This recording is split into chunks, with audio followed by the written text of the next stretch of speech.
nossos cumprimentos a você que nos acompanha, desejando que essa fala possa, de alguma forma, nos ajudar a refletir sobre um tema muito importante, aliás, o mais importante da nossa vida: construindo o próprio destino. O que estamos fazendo, o que já fizemos, o que vamos fazer. Se você olhar para trás, para o passado, fizer um retrospecto de sua vida na presente existência, desde o nascimento e até hoje, como seria esse trajeto? Você já pensou sobre isso? Que caminhos você já percorreu? Que obstáculos encontrou? Que lutas empreendeu? Que vitórias você acha que conquistou? E onde você acha que falhou? Onde pretende chegar? E como você se saiu perante você mesmo ou você mesma? Já pensou sobre isso? Vamos pensar. Vamos contar aqui para você a história de Tessália. Tessália foi criada numa família muito pobre, de uma pequena cidade do interior do Brasil, e a família lutava com muita dificuldade para sobreviver, o que levou Tessália a casar muito cedo, ainda adolescente, e ela se casou com um homem 15 anos mais velho do que ela. Bernardo era trabalhador, mas era um homem rude. Depois dos primeiros anos de convivência, dos primeiros meses, vamos dizer assim, de convivência, ele passou a beber desmedidamente, e ele mostrando então o lado indesejável da sua personalidade, que Tessália não conhecia. E em relação a empregos, a oportunidades de vida, ele acabou se mudando para uma cidade grande, onde Tessália se sentiu mais infeliz ainda. Agora, longe da família, ela ficou trancafiada em casa porque o marido, por ciúmes, não queria que ela trabalhasse fora. Além disso, Bernardo gastava boa parte do seu pequeno salário com a bebida, de modo que eles viviam financeiramente muito apertados. Um dia Tessália surpreendeu-se grávida, para complicar mais a situação. E Bernardo, evidentemente, não gostou. Sugeriu até que ela abortasse. Mas a Tessália, que até então sempre concordou com ele, mas por medo, ela dessa vez não aceitou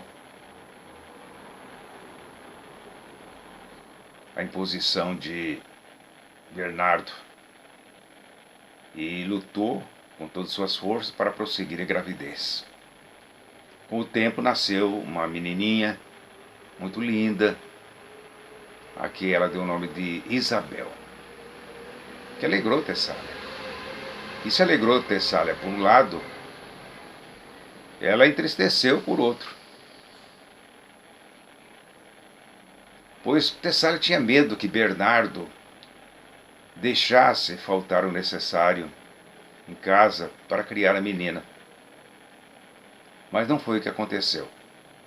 Por incrível que pareça, quando Isabel nasceu, Tessália, o Bernardo, se interessou pela menina, se apegou à menina, e daí para frente o que vamos ver é a Isabel se apegando ao pai e o pai se apegando à filha. Mas Isabel não simpatizava muito com a mãe. Até os 7 anos, esse período foi para Isabel, a garotinha e os pais, relativamente tranquilo. Certo dia, porém, sempre tem um porém, o Bernardo vinha cambaleando de um bar, quando foi atropelado por um carro. Ficou gravemente ferido. Tessália, vendo o marido entre a vida e a morte, desdobrou-se, e aos poucos ele foi se recuperando, mas ele ficou deficiente. e não pôde realmente mais trabalhar.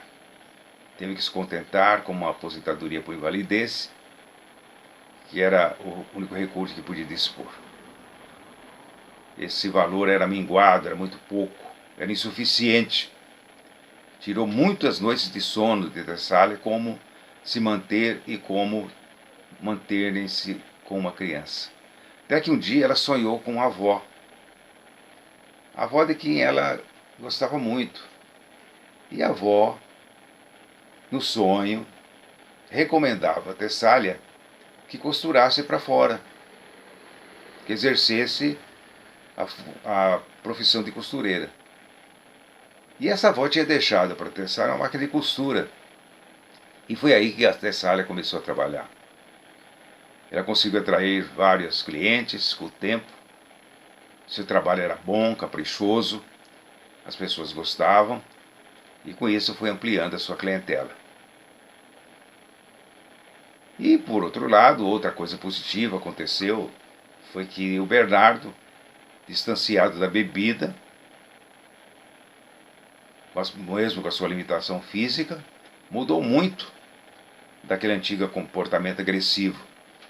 E, inclusive, por insistência de Tessália, ele entrou para os Alcoólicos Anônimos, onde ele passou a ter um apoio muito importante para a sua vida. Viver alguns anos relativamente tranquilo, com Isabel crescendo, entrando para a escola, fazendo ginásio, fazendo o colegial daquela época, até que ele entrou para a faculdade. Ia tudo bem até quando um dia a Isabel apareceu grávida. Uma nova crise no seio da família. Tessália ficou inconformada em suas orações, perguntava a Deus por que tanta dificuldade na sua vida. O que a consolava eram os sonhos que ela tinha com a avó, que vinha reconfortá-la, que vinha estimulá-la a seguir adiante, confiando em Deus, em si mesma. E dessa gravidez nasceu uma linda garota, a gravidez da Isabel. Nasceu Angélica. Porém, as dificuldades financeiras se tornaram ainda maiores. O pai de Angélica era praticamente um adolescente, era um estudante, muito jovem, que tinha emprego para ele. Mesmo assim, fascinados pela beleza e pela meiguice de Angélica, eles continuaram lutando e vivendo com a aposentadoria de Bernardo e o dinheiro que Tessália conseguia com o trabalho de costureira. Um período de pobreza, período de dificuldade, mas as relações estavam relativamente tranquilas entre Bernardo e Tessália, Isabel e a menininha que vinha crescendo. Mas a vida sempre reserva para a gente alguma surpresa, e às vezes uma surpresa desagradável. Um dia, Angélica, com 4 anos de idade, uma menina que fascinava todo mundo, veio a falecer de forma repentina e misteriosa. Isabel se descontrolou. Ela ainda fazia um curso na faculdade, largou a faculdade e até tentou o suicídio. Mas ela foi salva a tempo, depois de vários dias de hospitalização. Tessália ficou, mais uma vez, profundamente abalada e orava insistentemente pela avó, que ajudava, e pela proteção divina. Um dia, apareceu na vida de Tessália uma senhora chamada Teresa, que se propôs a ajudá-la, conhecendo efetivamente a sua vida tão atribulada. Essa Teresa trazia palavras de consolo e encorajamento, porque era uma pessoa espírita e era uma voluntária numa instituição espírita que envolveu Tessália de tal forma que ela se entregou totalmente à sua proteção. Ela se entregou a Teresa. Teresa foi realmente uma proteção espiritual, uma proteção moral, confortadora para Tessália, que já estava muito cansada. Essa senhora convidou para participar de algumas reuniões de palestra na instituição, ou no centro, que era ligado a um hospital espírita. Deu-lhe de presente livros, 2 livros. O Livro dos Espíritos e o Evangelho segundo o Espiritismo. Não é preciso dizer que Tessália encontrou nessas obras as respostas para os problemas de sua vida, até então difíceis, e uma mensagem de profundo conforto moral que lhe deu muita força. Quando recuperou a saúde, Isabel, bastante abatida,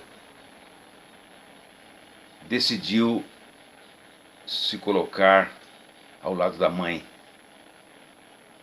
sob sua proteção, e resolveu acompanhá-la.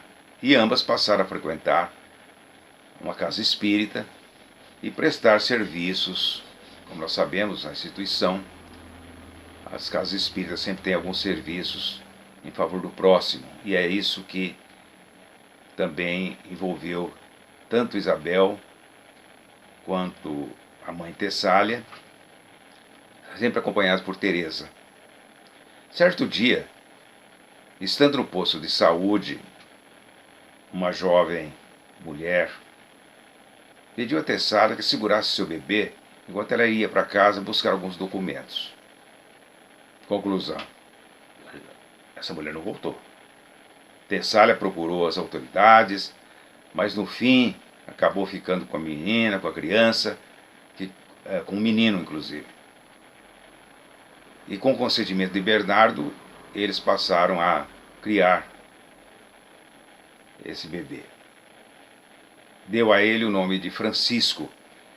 Nessa ocasião, Tessália já era uma grande admiradora de Francisco Cândido Xavier, e foi esse nome que deu à criança. Posteriormente, mais 4 crianças foram deixadas em sua porta, e ela criou todos eles. Conclusão: a vida de Tessália mudou completamente. Agora não era mais os problemas que pesavam sobre ela. Era essa visão de responsabilidade e de compromisso que ela tinha, não só com ela, com a família, mas com a humanidade. Tessália era espírita. Ela fundou uma instituição para abrigo de crianças abandonadas e passou a ser uma excelente trabalhadora da seara espírita. Essa história nós buscamos num livro que saiu há pouco tempo, comemorando os 100 anos de Leon Denis, 100 anos da publicação do livro O Problema do Ser e do Destino da Dor, de Leon Denis, uma mensagem de um autor chamado Denis Alves Perdigão. É uma história verdadeira. Os nomes foram trocados. Tessália existe realmente. Isabel, Francisco e os demais filhos que eles criaram. E a partir daí, uma vida nova, um ideal se formou para que eles pudessem seguir esse caminho apontado por Jesus.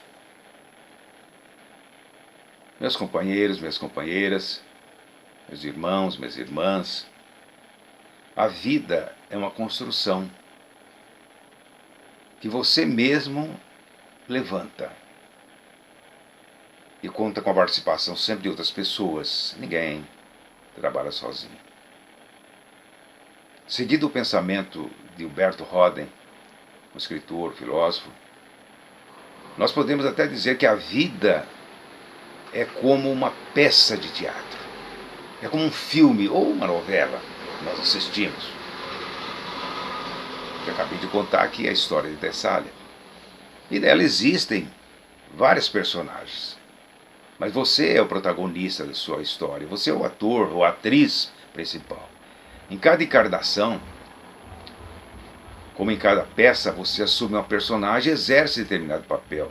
de homem ou de mulher, de filho, de pai, trabalhador, empresário, etc., pobre, rico, qualquer das condições que o ser humano possa ocupar no meio social.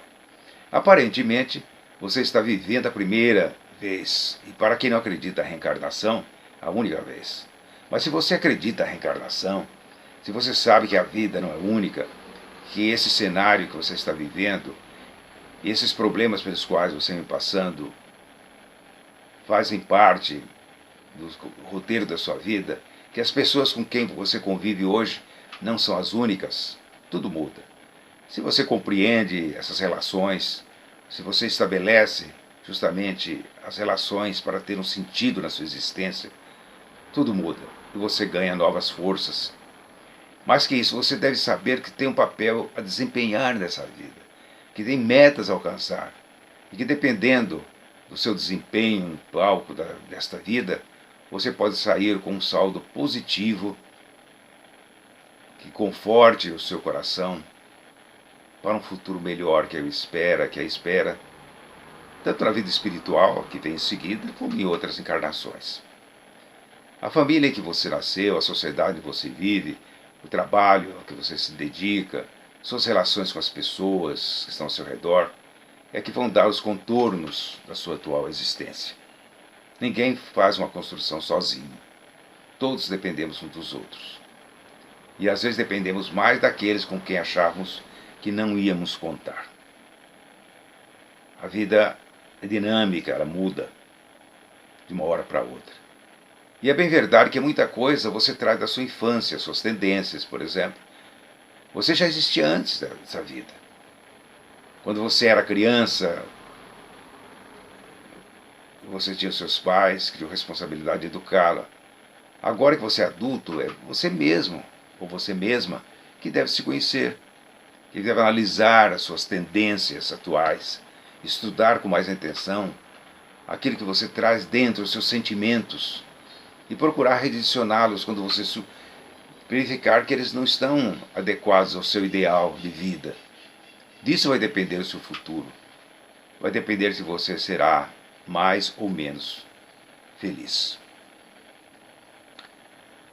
Mas além da sua família, você já recebeu uma enxurrada de informações da própria sociedade, amigos, colegas, comunidade, imprensa, livros, filmes, etc, etc. Tudo isso ajudou você a perceber melhor o caminho que você está percorrendo e te ajudou a te informar, a te formar como pessoa, como integrante da grande humanidade a qual você pertence. E o que você tem feito com tudo isso? Você sabe que pela lei da reencarnação, cada um de nós nasce da família e no meio que melhor pode ajudar-nos na busca de nossa perfeição espiritual.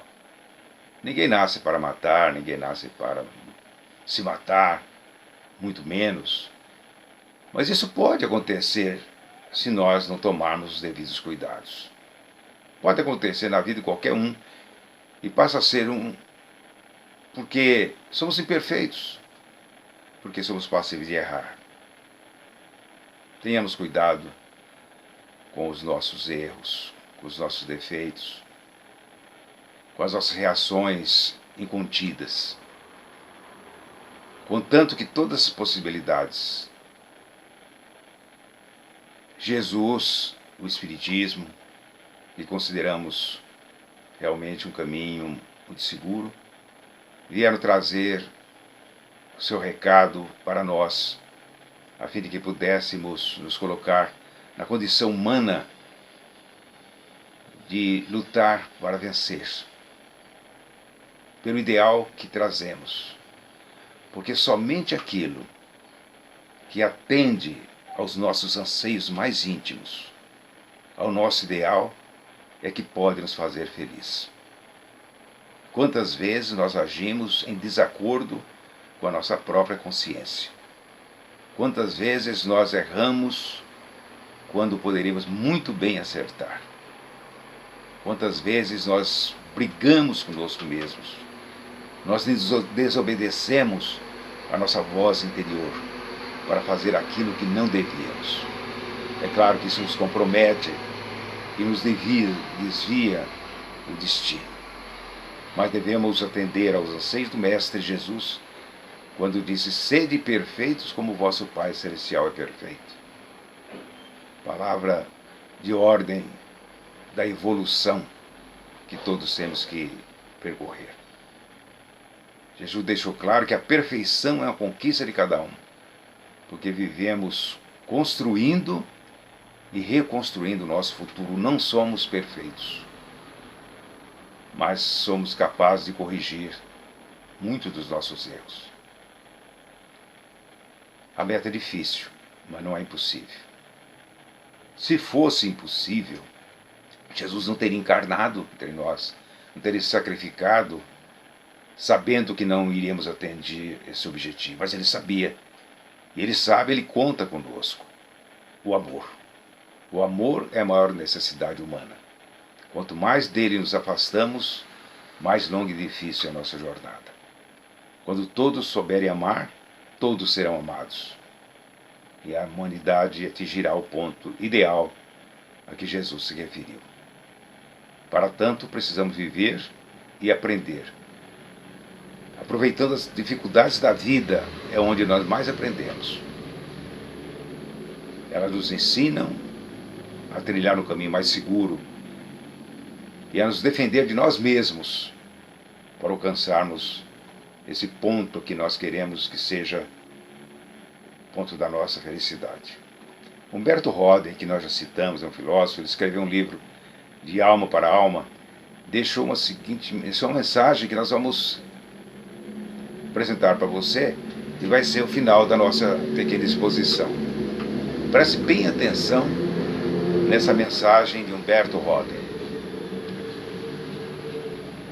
Não importa, ó homem, qual o papel que te coube no drama da vida, rei ou vassalo, milionário ou mendigo, filósofo ou analfabeto, não importa.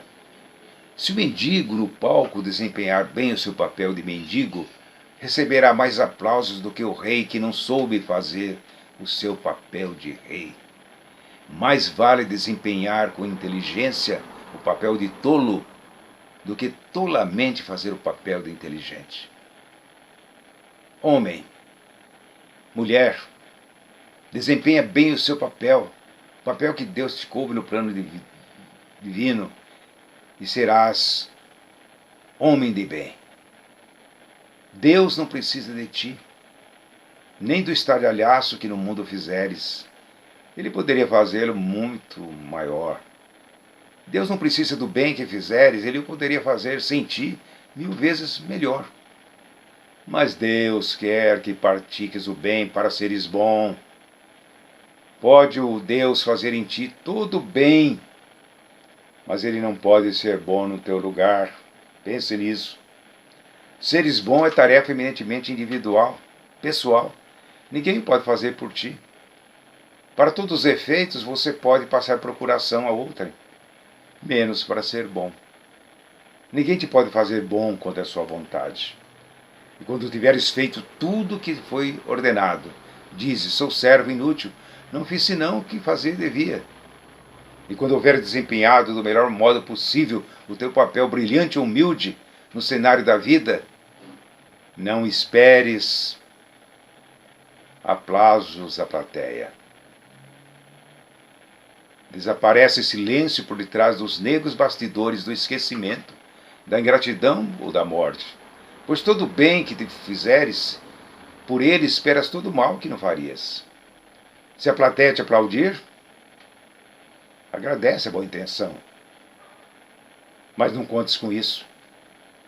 E se a plateia te vaiar, tolera a injúria, mas não tristeças por isso. Não valem uma lágrima nem um sorriso todos os elogios ou vitupérios do mundo. Não és santo porque os homens o dizem, nem és um celerado, uma pessoa má porque os homens o afirmam. Seja-te suficiente galardão a consciência do dever cumprido do melhor modo possível. Não necessita de apoteose verbal quem dentro de si traz a apologia real da justiça e da verdade. Pode sofrer sereno e calmo todas as vaias do mundo quem não buscou os aplausos dos homens. Mais feliz se sente na derrota do que na vitória quem não é derrotado por vitória alguma. Mais luminosa é para o herói a escuridão dos bastidores do que para o covarde o fulgor da ribalta. Não vale a vida pela extensão que ocupa no tempo e no espaço. Não vale a vida pelos anos que você viveu. Ela vale pela intensidade ou pela profundidade com que ela é vivida. Quem vive como deve, vive a sua vida em toda a plenitude. Vida feliz. Muito obrigado.